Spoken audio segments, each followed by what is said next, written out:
चारों तरफ शोर मचाती दुनिया में खामोशी का एक रास्ता इख्तियार करके चलते रहना आपको कामयाबी के दरवाजे तक ले जाता है। खामोश रहने के चार बड़े फ़ायदे। नंबर 1, खामोशी आपको अपने मकसद पर तवज्जो मरकूज करने में मदद देती है।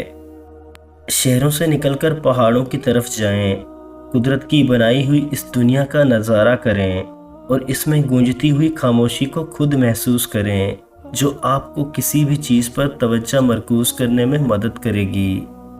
खामोशी आपको एक कामयाब इंसान बनने में मदद करती है।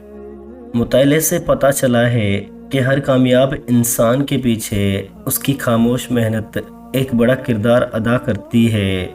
नफ्सा नफ्सी की इस दुनिया में अकेले तनहा खामोश रहकर खुद के लिए और अपने मकासद के लिए काम करके आप कामयाब हो सकते हैं।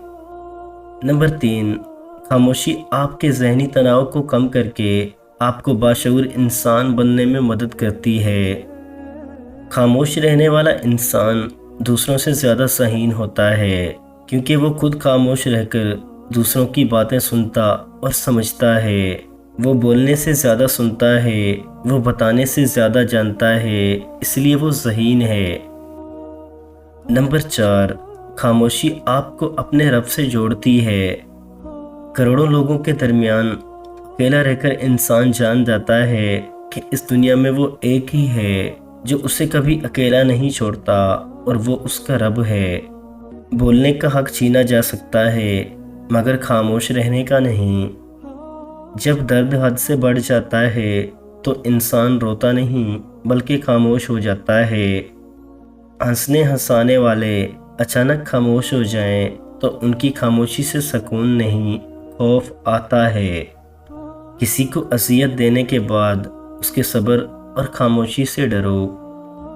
लफ्ज़ों से ही खामोशी टूटती है और लफ्ज़ ही खामोश कर देते हैं। दो चीज़ें इंसान की कमज़ोरी को ज़ाहिर करती हैं, जहाँ बोलना हो वहाँ खामोश रहना, और जहाँ खामोश रहना हो वहाँ बोलना।